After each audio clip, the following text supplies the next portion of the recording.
तो चलिए आज का हम क्लास 4 चालू करते हैं। और ये आज का जो आपका विज्ञान विषय है कक्षा 8वीं का आकाश दर्शन अध्याय 1 का, यह आज ये पूरा जो अध्याय आज आपका ख़त्म होने वाला है। तो आज का हम क्लास को आगे बढ़ाते हैं। आगे बढ़ने से पहले हम ये जान लेते हैं कि हमने कल क्या क्या पढ़ा था, ये भी हम देख लेते हैं। तो चलिए हमने कल जो पढ़ा था वो सब की जानकारी हम ले लेते हैं। तो देखिए हमने क्या क्या पढ़ा था कल। तो हमने सबसे पहले ये जो आप तारामंडल देख रहे हैं ना, ये हम कौन सा तारामंडल है, तो मैंने बताया था मेरिक तारामंडल, जो किसकी तरह दिखाई देता है, तो एक शिकारी की तरह दिखाई देता है। ये तारे मंडल के बारे में हमने पढ़ा था और ये सबसे अधिक चमकीले तारामंडल है। उसके बाद हमने और पढ़ा था। तो उसके बाद हमने क्या पढ़ा था देखिए, उसके बाद हमने ग्रहों के बारे में पढ़ा था। ग्रह अब कितने हो गए हैं, तो 8 ग्रह हो गए हैं। और सबसे पहले कितने ग्रह होते थे, तो 9 ग्रह होते थे। और उसके बाद ये सभी चित्र में दिखाया गया था, ये सभी दूरी के क्रम में चित्र को बताया गया था। ठीक है। अब उसके बाद यहाँ पे हम उपग्रह के बारे में पढ़े थे। ग्रह किसे कहते हैं ये हमने जान लिया। ग्रह जो है ऐसे खगोलीय पिंड जो सूर्य की चक्कर लगाता है, ग्रह कहलाते हैं। और उपग्रह तो ऐसे खगोलीय पिंड जो किसकी चक्कर लगाते हैं, ग्रह की चक्कर लगाते हैं, उपग्रह कहलाते हैं। बुध ग्रह के बारे में हमने जाना था। बुध ग्रह कैसा होता है, सबसे गर्म ग्रह होता है और सूरज के सबसे नज़दीक होता है, इसलिए यह सूरज के प्रकाश में छिप जाता है और कभी कभी दिखाई नहीं देता, ये हमने जाना था। ठीक है। और जो बुध ग्रह का कोई भी उपग्रह नहीं है, ये भी हमने जाना था। उसके बाद शुक्र ग्रह के बारे में पढ़ा था। तो शुक्र ग्रह सबसे चमकीला ग्रह है। और यह क्यों चमकता है, तो इसमें घने बादलों में तो वायुमंडल पाया जाता है, तो सूर्य के प्रकाश को अपने ऊपर पड़ने देता है और उसको वापस उसकी तरफ भेज देता है, जिसके कारण यह जो शुक्र ग्रह है वह चमकता है। ठीक है। और शुक्र ग्रह का भी एक भी उपग्रह नहीं है, ये भी हमने पढ़ा था। उसके बाद हमने पृथ्वी ग्रह के बारे में पढ़ा था। तो पृथ्वी ग्रह ऐसा है जिस पर जीवन जो है संभव है और उसी में हम रहते हैं। अब तक जो है पृथ्वी का जो क्या होता है, पृथ्वी को सूरज के चक्कर लगाने में, एक चक्कर लगाने में कितना दिन का समय लगता है, तो 1 साल का समय लगता है, यानी कि 365.26 दिन का समय लगता है। उसके बाद जो पृथ्वी है, जो अपने अक्ष पे घूर्णन करने के लिए जो अपने अक्ष पर घूमती है, तो कितने समय में घूमती है, तो 1 दिन में यानी कि 24 घंटे में घूमती है, जिसके कारण दिन और रात होते हैं, ये मैंने बताया था। और पृथ्वी अपने अक्ष पर है तो कैसा है, थोड़ा सा झुकी हुई है, और उसके पृथ्वी के अपने अक्ष पर झुके होने के कारण ही क्या होता है, दिन और रात होता है और मौसम भी बदलता है। ठीक है। और पृथ्वी ग्रह का एक उपग्रह है और उसका नाम है चंद्रमा। उसके बाद मंगल ग्रह के बारे में हमने पढ़ा था। देखिए मंगल ग्रह कैसा है, यह लाल रंग का ग्रह है, इसलिए इसे लाल ग्रह भी कहा जाता है। ठीक है, ये मैंने बताया था। अब हम जान लेते हैं। अब देखिए जो चंद्रमा है, माफ़ कीजिएगा, जो आपका मंगल ग्रह है उसके 2 उपग्रह हैं, ये हमने जाना था। तो चलिए अब आगे बढ़ते हैं। ठीक है। उसके बाद कौन सा ग्रह आता है, तो आपका आता है, अब आज की क्लास हम शुरू करते हैं बृहस्पति। ठीक है। बृहस्पति के बारे में हम पढ़ने वाले हैं। तो देखिए बृहस्पति ग्रह के बारे में हम जानते हैं, सभी ग्रहों में बृहस्पति सबसे बड़ा ग्रह है। बृहस्पति सबसे बड़ा ग्रह है।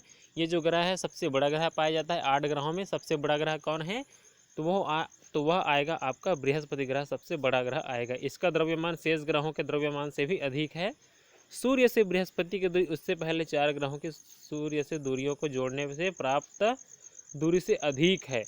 सूर्य से इस तक पहुंचने वाली ऊष्मा तथा प्रकाश की मात्रा पृथ्वी और मंगल की अपेक्षा कम है। और देखिए जो ग्रह जितनी दूर होते जाएगी उतनी ही सूरज की प्रकाश जो है वो वहाँ तक पहुँचने तक कम हो जाएगी, पहुँचते पहुँचते कम हो जाएगी, क्योंकि वहाँ पर सूरज सबसे पहले में, उसके बदले में बीच बीच में क्या जाता है, बाकी ग्रह है, बुध है, शुक्र है, पृथ्वी है, मंगल है ना। तो इस तरह बृहस्पति तक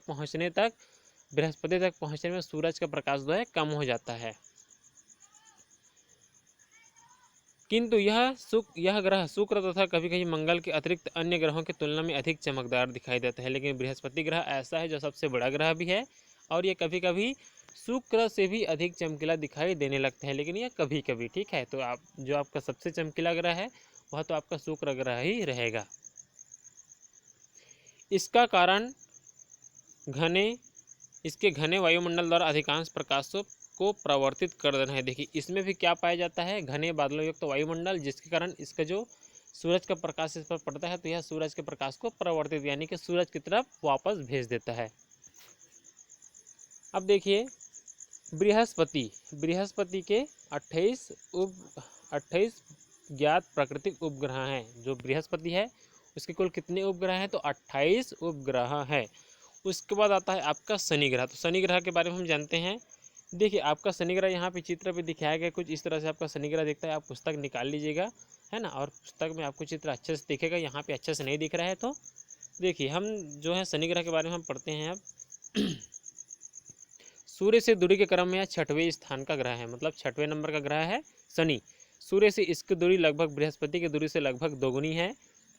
द्रव्यमान और संरचना में यह बृहस्पति जैसा ही है, किंतु बृहस्पति की तुलना में ठंडा ग्रह है ना। यह बृहस्पति से थोड़ा ठंडा होता है, क्योंकि यह फिर सूरज से और दूर हो गया तो यह बृहस्पति से थोड़ा ठंडा हो जाएगा। इसके चारों ओर पाए जाने वाले 3 वलयों के कारण यह ग्रह अन्य ग्रहों से अधिक सुंदर दिखाई देता है। और आपके शनि ग्रह है कैसा ग्रह है? उसमें वलय होता है, यानी कि उसमें 3 प्रकार के चक्र पाए जाते हैं और उसके ऊपर में, जिसके कारण यह बहुत ज़्यादा सुंदर दिखाई देता है आपका शनि ग्रह। इन वलयों को दूरबीन की सहायता से देखा जा सकता है। शनि की ज्ञात उपग्रहों की संख्या 30 है। और जो आपका शनि है उसके कुल कितने उपग्रह हैं? तो 30 उपग्रह हैं, याद रखिएगा। तो ये हो गया आपका शनि, है ना, इसके कुल 30 उपग्रह ज्ञात है। और बृहस्पति की इसके पहले हम पढ़ा था तो उसके 28 उपग्रह ज्ञात है। अब देखते हैं अरुण ग्रह के बारे में। तो दूरबीन के सहायता से खोजा गया। देखिए ये आपका अरुण है, जो किसके सहायता से खोजा गया है? तो यह दूरबीन के सहायता से खोजा गया। यह पहला ग्रह है। सूर्य से इसकी दूरी शनि से सूर्य की दूरी के लगभग दोगुनी है। इसके ज्ञात उपग्रहों की संख्या 21 है। जो अरुण है उसकी कुल कितने उपग्रह हैं? तो 21 हैं। अब देखते हैं वरुण के बारे में। तो देखिए सूर्य से दूरी के क्रम में यह 8वां और यह सबसे आखिरी ग्रह है, 8वां नंबर का। और इसके उपग्रहों की संख्या कितना है? तो 8 है। और सूर्य से अधिक दूरी के कारण यह ठंडा ग्रह है। और जो आपका वरुण है वह सबसे ठंडा ग्रह होता है, क्योंकि यह सबसे आखिरी 8 नंबर का ग्रह है। तो यहाँ तक सूर्य के प्रकाश को पहुँचने में बहुत कम समय लगता है, इसलिए यह बहुत ठंडा ग्रह है, सबसे ठंडा ग्रह कहलाता है वरुण। तो ये हमने पढ़ लिया। अब हम आगे बढ़ते हैं, ठीक है। यम। अब ग्रहों की बिरादरी से बाहर क्यों?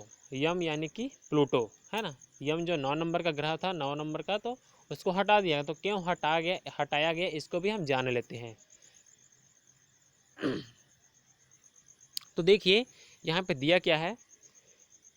सभी ग्रहों की तुलना में सूर्य से सर्वाधिक दूरी, सूर्य से पृथ्वी की दूरी लगभग 39.5 गुना पर स्थित यह पिंड आकार में बहुत छोटा है। और जो यम है वह आकार में बहुत छोटा है। सूर्य से प्रकाश को इस तक पहुंचने में 32 घंटे का समय लगता है ना। कई वर्षों से प्लूटो को ग्रह माने जाने पर विवाद चलता रहा है। अंततः 24 अगस्त सन 2006 को अंतर्राष्ट्रीय खगोल विज्ञान संघ की प्राग चेकोस्लोवाकिया, है ना, चेकोस्लोवाकिया में बैठक ने ग्रह की परिभाषा आधारित की। उनके अनुसार ग्रह उस पिंड को कहा जाएगा। देखिए यहाँ पे ग्रह की परिभाषा दी गई कि ग्रह किसे कहा जाएगा, उसके लिए परिभाषा दी गई। और तो उसकी परिभाषा हम देखते हैं। तो देखिए ग्रह किसे कहते हैं? जो सूर्य का चक्कर लगाता हो, जिसमें इतना द्रव्यमान हो कि गुरुत्वाकर्षण के कारण गोल हो, है ना।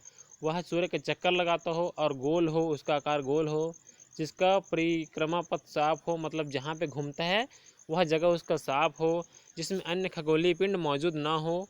अब यह प्रश्न उठता है कि प्लूटो ग्रह क्यों नहीं है? तो देखिए क्या होता है, क्या दिया गया है प्लूटो के बारे में। प्लूटो यानी कि यम सूर्य का चक्कर अवश्य लगाता है, परंतु छोटा और कम द्रव्यमान होने के कारण पूर्णतः गोल नहीं है। तो देखिए यहाँ पे क्या दिया गया है, जो ग्रह है वो कैसा होना चाहिए? गोल होना चाहिए। तो यम जो है गोल नहीं था, इसलिए इसको ग्रह की बिरादरी से अलग कर दिया गया, सौर मंडल से अलग कर दिया गया। उसके बाद और क्या दिया गया है, लगभग अंडाकार कक्षा में चक्कर लगाने के दौरान यह नेपच्यून की कक्षा को काटते हुए भीतर चला जाता है। और देखिए अपने अक्ष पे नहीं रहता है, दूसरे के कक्षा पर चला जाता था, इसलिए यह अपने जगह पे नहीं घूमता था, इसलिए इसको हटा दिया गया ग्रहों की बिरादरी से। इसके अलावा अन्य ग्रह लगभग एक ही तल में सूर्य की परिक्रमा करते हैं, यानी कि एक ही जगह पे सूर्य का चक्कर लगाते हैं, लेकिन ये जो है सूर्य का चक्कर नहीं लगाता है, इसलिए इसको हटा दिया गया। एक जगह पे नहीं लगाता इसलिए, ठीक है। जबकि प्लूटो इनसे लगभग 17 अंश का कोण बनाता है। इन सब कारणों से उसे ग्रहों की बिरादरी से बाहर कर दिया गया और इसे वामन ग्रह का दर्जा दिया गया, है ना। इसको ग्रहों से हटा दिया गया और इसको क्या कहा गया, वामन ग्रह कहा गया। चलिए अब और आगे बढ़ते हैं। यहाँ पे देखिए कुछ प्रश्न उत्तर दिए गए हैं, तो इन प्रश्न उत्तर को हटा देना है अभी, है ना, क्योंकि इसको अभी छोड़ देना है, हम बाद में इसको बनाएंगे, हल करेंगे। आप जानते हैं कि सौर परिवार में सूर्य के अतिरिक्त कई ग्रह तथा कुछ अन्य खगोलीय पिंड भी है। आइए इन खगोलीय पिंडों के विषय में जाने। तो देखिए सबसे पहले आता है आपका ग्रहिकाएँ। ग्रहिकाएँ क्या है, आप पुस्तक को भी पढ़िएगा ध्यान से, है ना, तभी आपको अच्छे से समझ आएगा। मंगल और बृहस्पति की कक्षाओं के बीच पाए जाने वाले छोटे छोटे पिंड जो सूर्य की परिक्रमा कर रहे हैं, ग्रहिकाएँ या क्षुद्र कहलाते हैं, है ना। तो मंगल और बृहस्पति ग्रह के कक्षाओं के बीच पाए जाने वाले छोटे छोटे पिंड जो सूरज की चक्कर लगाते हैं, ग्रहिकाएँ कहलाते हैं या तो क्षुद्र ग्रह कहलाते हैं। ऐसा माना जाता है कि ग्रहिकाएँ द्रव्य के वे खंड हैं जो किसी कारण ग्रह का रूप नहीं ले पाए, इसलिए इसको ग्रहिकाएँ कहा जाता है, क्योंकि ये किसी कारण से ग्रह नहीं बन पाए तो इनको ग्रहिकाएँ कहा जाता है। अब देखते हैं धूमकेतु या पुच्छल तारा। पुच्छल तारा यहाँ पे समझ रहे चित्र से दिख रहा है कि पूंछ वाला तारा, जिसमें पूंछ होता है उसको पुच्छल तारा कहा जाता है। तो देखिए यहाँ पे चित्र में दिया गया है ये पुच्छल तारा जो पुंज के समान यहाँ पे आपको दिखाई दे रहा है, ठीक है। चलिए हम आगे बढ़ते हैं, ठीक है। धूमकेतु अत्यधिक छोटे खगोलीय पिंड है जो सूर्य की परिक्रमा करते हैं। इन्हें हम तभी देख सकते हैं जब ये सूर्य के बहुत पास होते हैं। इनका विशेष लक्षण है कि छोटा चमकदार शीर्ष और उसके पीछे लंबी पूंछ होती है। धूमकेतु की पूंछ सदैव सूर्य से विपरीत दिशा में ही रहती है। धूमकेतु प्रायः एक निश्चित समय अवधि के बाद बार बार प्रकट होती हैं। देखिए यहाँ पे क्या दिया गया है, ये जो धूमकेतु है पुच्छल तारा है, वह सबसे छोटा पिंड है और यह सूर्य के चक्कर लगाता है, परिक्रमा करता है। इन्हें हम तभी देख सकते हैं जब यह सूर्य के सबसे नज़दीक होता है। इनका विशेष लक्षण क्या है, तो देखिए यह चमकदार होता है ना, सामने की तरफ इसका चमकदार होता है और उसके पीछे में क्या होता है, पीछे तरफ एक लंबी पूंछ होता है और ये सूर्य से उल्टा दिशा में रहता है। सूर्य जिस दिशा में रहेगा तो यहाँ सूर्य से उसके अपोजिट यानी कि उल्टा दिशा में रहता है, सूरज की तरफ नहीं रहता, उसके उल्टे में रहता है। धूमकेतु प्रायः एक निश्चित समय अवधि मतलब परफेक्ट टाइम, एक समय अवधि, एक समय अंतराल में आते रहता है, दिखाई देते रहता है। अब देखिए हेली, तो ये है आपका पुच्छल तारा, हमने देख लिया है ना, ये आपका पुच्छल तारा है। अब देखते हैं कुछ आगे और क्या क्या दिया गया है। तो देखिए यहाँ पे हेली का धूमकेतु ऐसा ही धूमकेतु है जो 76 वर्ष बाद प्रकट होता है। हेली का भी एक धूमकेतु है, पुच्छल तारा है, जो कितने वर्ष के बाद प्रकट होता है, तो यह 76 साल में एक बार, जब 76 साल पूरा होगा तब यह जो धूमकेतु है या पुच्छल तारा दिखाई हमको देता है। तो कहा जाए तो एक इंसान अपने जीवन में केवल एक बार ही धूमकेतु देख सकता है 76 वर्ष के बाद। इसे पिछली बार सन 1986 में देखा गया है ना। अब देखिए इसे हेली का जो धूमकेतु है उसे पिछले बार कब देखा गया था, 1986 में। तो 1986 के बाद यदि आप 76 वर्ष जोड़ेंगे तो लगभग 2050 से भी आगे जा सकता है। तो 2050 या 40 के बाद आपको हेली का धूमकेतु देखने को मिलेगा, अभी ये नहीं देखने को मिलेगा। चलिए अब जानते हैं उल्काएं एवं उल्का पिंड। उल्काएं एवं उल्का पिंड के बारे में हम जानते हैं, है ना।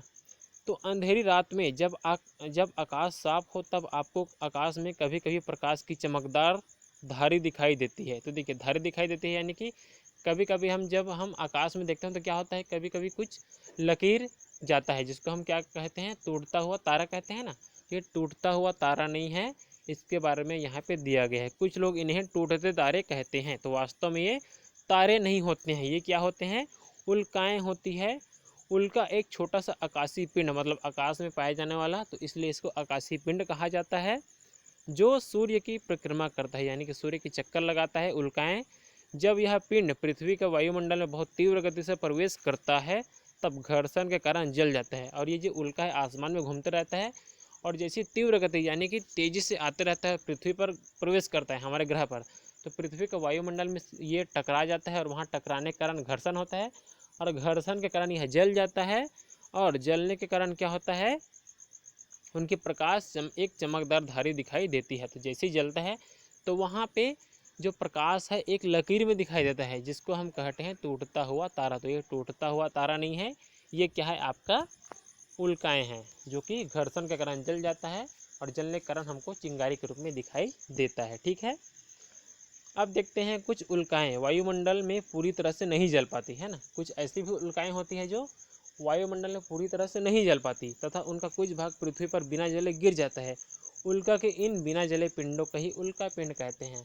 यानी कि देखिए, उल्का पिंड किसे कहते हैं, तो कुछ ऐसी उल्काएं होती है जो आधी जलती है और उसका आधा जो भाग होता है बिना जले पृथ्वी पर गिर जाता है, तो ऐसे पिंड को उल्का पिंड कहते हैं। और ऐसे पिंड जो पूर्ण रूप से पृथ्वी में जल जाती है, पृथ्वी में घर्षण के कारण जो पूर्ण रूप से जल जाती है, वही उल्काएं कहलाती है। और जो नहीं जल पाती, आधी जलती है, उसको हम उल्का पिंड कहते हैं। अब देखिए, आधी जलती है मतलब एक पिंड के रूप में रहता ही है, इसलिए उसको उल्का पिंड कहते हैं। और जो पूरी तरह से जल जाती है तो उसमें वह नहीं बचता, इसलिए उसको उल्काएं कहा जाता है। अब यहाँ पे पीले रंग के बॉक्स में दिया गया, उसको भी पढ़ लीजिएगा आप। सौरमंडल में विभिन्न ग्रह एवं उपग्रह अपने अपने परिपथ में एक दूसरे की गति एवं मार्ग में अवरोध पहुँचाए बिना करोड़ों वर्षों से निरंतर सूर्य की परिक्रमा कर रहे हैं। क्या हमारा व्यवहार भी इसी तरह का है? क्या हम अपने समुदाय के सदस्यों के साथ साथ उन्हें बिना नुकसान पहुंचाए समन्वय स्थापित कर शांतिपूर्ण जीवन जी रहे हैं? देखिए, यहाँ पे इस पाठ से हमको क्या सीख मिलती है।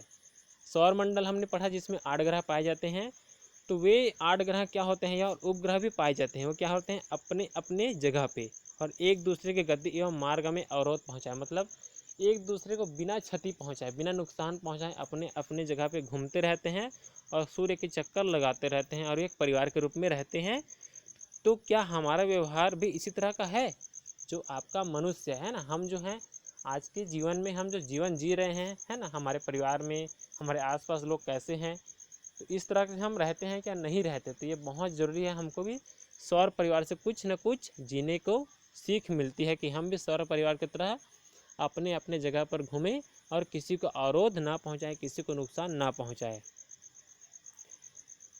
क्या हम अपने समुदाय के सदस्यों यानी कि समाज के सदस्यों के साथ उन्हें बिना नुकसान पहुंचाए समन्वय स्थापित यानी कि संबंध स्थापित कर शांतिपूर्ण जीवन जी रहे हैं?